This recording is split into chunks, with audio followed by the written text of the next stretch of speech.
Good morning, folks. The text for my 4-minute sermon comes from J.K. Galbraith, who wrote a book called The Affluent Society in 1958.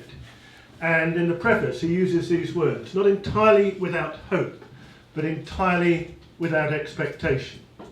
And that kind of sums up my sceptical feelings, but also commitment on this particular topic. Galbraith was writing about want creation more than 50 years before Tim Jackson and others were writing about prosperity without growth, about the consumption of too much stuff. What has happened in the 50 or so years since Galbraith wrote The Affluent Society? What we've seen is globalisation.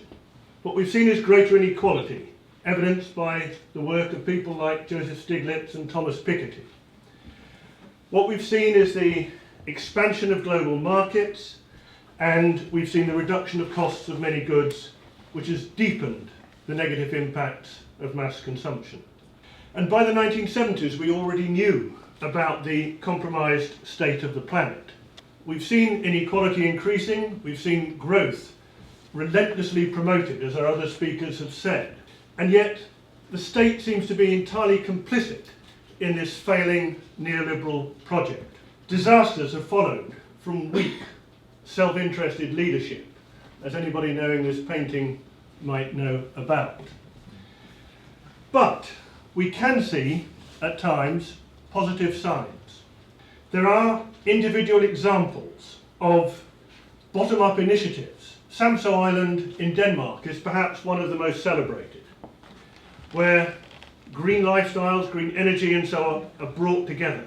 But if we take that example and look in detail at it, what we actually find is that enabling institutional architecture has created the possibilities for that, not simply the bottom-up actions of the people of that island. So, in practice, this actual island of green and the metaphorical islands of green that are there in so many initiatives are either enabled or disabled to a large degree by the actions of the state and the institutional architecture that is there.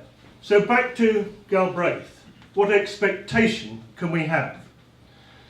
Not much, where too much policy depends on nudge and individualistic neoliberal values. Not much, where consumption of resource-damaging and climate-warming products remains untaxed and unfettered. Not much where there's a blind and foolish commitment to growth. Not much where the framework conditions in so many countries do so little to engender local civic action. And not much, even in a country like Britain, where falling oil prices trigger major tax concessions to oil companies.